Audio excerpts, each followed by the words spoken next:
بسم اللہ الرحمن الرحیم۔ السلام علیکم ورحمۃ اللہ وبرکاتہ۔ عزیز طلبہ، اسلامیات سلسلہ نمبر 8 کا اگلا سبق شروع ہو رہا ہے۔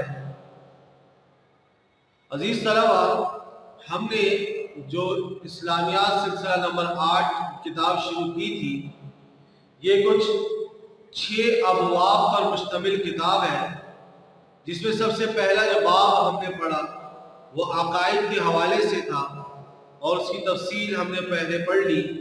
اس کے بعد دوسرا باب الدعاء والادعیہ سے متعلق تھا، وہ بھی ہم نے فرسٹ ٹرم میں پڑھ لیا۔ تیسرا باب فقہ سے متعلق تھا، جس میں روزہ، زکوٰۃ، حج، قربانی وغیرہ کے حوالے سے ہم نے پڑھا۔ چوتھا باب جو ہم نے پڑھا وہ سیرت النبی صلی اللہ علیہ وسلم کے حوالے سے تھا، جو ہم نے سیکنڈ ٹرم میں شروع کیا، اور اس کا آخری سبق ہم نے گزشتہ سبق میں حضور علیہ السلام کی دنیا سے رخصت ہونے کے حوالے سے جو سبق تھا وہ ہم نے پڑھا۔ اب 5واں باب یہاں شروع ہو رہا ہے، اور وہ باب ہے صحابہ کرام رضوان اللہ تعالی علیہم اجمعین۔ صحابہ کرام سے متعلق یہ باب ہے، یہ آج ہم پڑھیں گے۔ اس میں سب سے پہلے عمومی صحابہ کرام رضی اللہ عنہ اجمعین کے فضائل اور ان سے متعلق ہمیں کیا عقائد رکھنے چاہیے وہ ہم پڑھیں گے۔ پھر خلفائے راشدین رضی اللہ عنہ اجمعین کی خلافت، دور خلافت کے بارے میں مختصر سا ہم انشاءاللہ پڑھ لیں گے۔ آج جو ہمارا سبق شروع ہو رہا ہے وہ صحابہ کرام کے فضائل اور ان کے متعلق عقائد ہے، اور یہ سبق آپ کی کتاب کے صفحہ 177 میں موجود ہے، تو آپ کتاب بھی اپنے سامنے کھول لیجئے تاکہ سبق کا سمجھنا آسان ہو جائے۔ عزیز طلبہ، صحابہ کرام رضوان اللہ علیہ اجمعین کے فضائل اور ان سے کے متعلق عقائد کے حوالے سے پہلے جو ہم چیز پڑھیں گے وہ ہے صحابہ کرام رضوان اللہ علیہ اجمعین کے فضائل۔ ابھی فضائل کیا ہے اس کے جاننے سے پہلے آپ یہ جان لیجئے کہ صحابی کسے کہتے ہیں، صحابی کی تعریف کیا ہے۔ تو صحابی اس مسلمان کو کہتے ہیں جس نے اسلام ایمان کی حالت میں اپنی آنکھوں سے سرکار دو عالم صلی اللہ علیہ وسلم کو دیکھا، حضور صلی اللہ علیہ وسلم کی زیارت کی اپنی آنکھوں سے، اور ایمان کی حالت میں کی، کفر کی حالت میں اگر کسی نے کی ہے تو صحابی نہیں بن سکتا۔ جیسے ابو جہل نے حضور صلی اللہ علیہ وسلم کو اپنی آنکھوں سے دیکھا تھا لیکن ایمان کی حالت میں نہیں دیکھا، اس لیے وہ مسلمان بھی نہیں ہوا اور صحابی کا درجہ بھی اس کو نہیں مل سکتا۔ یا آپ کی صحبت میں رہا ہو، یعنی حضور علیہ السلام کے ساتھ رہا ہو، دیکھا نہ ہو، جیسے جو صحابی نابینا تھے انہوں نے اپنی آنکھوں سے دیکھا تو نہیں لیکن ایمان کی حالت میں حضور صلی اللہ علیہ وسلم کے ساتھ رہے، اور ایمان ہی کی حالت میں یعنی دین اسلام پر اس کا خاتمہ ہوا ہو، یعنی ایمان کی حالت میں حضور علیہ السلام کو دیکھا اور جب دنیا سے رخصت ہوئے اس وقت بھی ایمان برقرار تھا، باقی تھا، تو اسے صحابی کہا جاتا ہے۔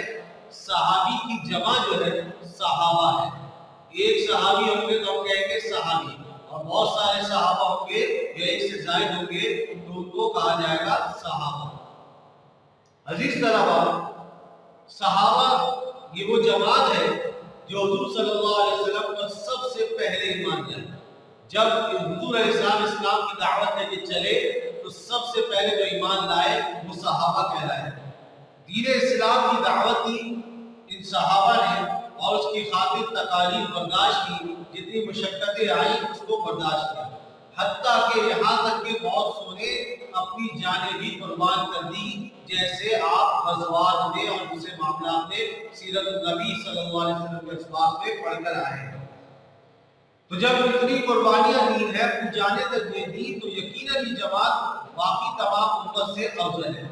انبیاء علیہ السلام کے بعد حضور صلی اللہ علیہ وسلم کے بعد جو جماعت سب سے افضل ہے وہ صحابہ کی جماعت ہے، کیونکہ انہی کے ذریعے سے دین بعد میں آنے والوں لوگوں میں